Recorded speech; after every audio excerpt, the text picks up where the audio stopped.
So, did you figure out who the killer was before it was revealed? Well, joining me to talk about this movie and its many twists and turns is this month's TCM guest programmer, Edgar Wright. What a good movie that is. Now, an interesting thing about this movie, written by Stephen Sondheim and Tony Perkins, you've always quite often worked with a collaborator when you write scripts. Yeah. And I think your next film you're doing by yourself.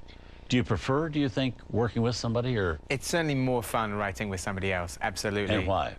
I think just as a sounding board so you don't both go crazy. I mean, funny enough, like sort of, you know, my admiration for The Last of Sheila only kind of like quadrupled after me and Simon tried to write Hot Fuzz, because it had a... Simon Pegg. Simon Pegg, yeah. Mm-hmm. So that had an Agatha Christie element in it and a murder mystery element in it, and there are some like similarities between Last of Sheila and Hot Fuzz if you've now seen both films.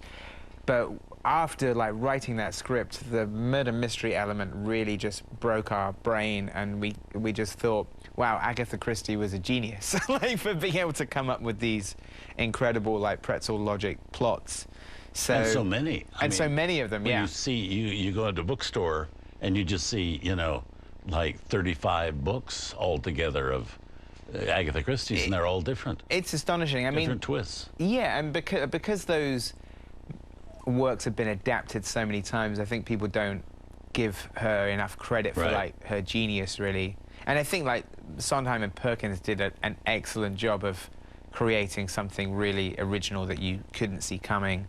I mean, there are similarities between Last of Sheila and Hot Fuzz. The idea of there being multiple killers, which is also in Murder on the Orient Express. I love that twist, you know. So there's lots of elements from these movies that, even though The Last of Sheila and Hot Fuzz would seem like completely different movies, I think if you watch them back to back, you could see the things that influenced us. Right. We're going to move on now.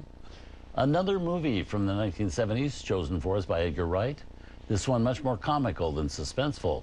It's a film from 1974 directed by Gordon Parks, based on the real lives of two New York City policemen.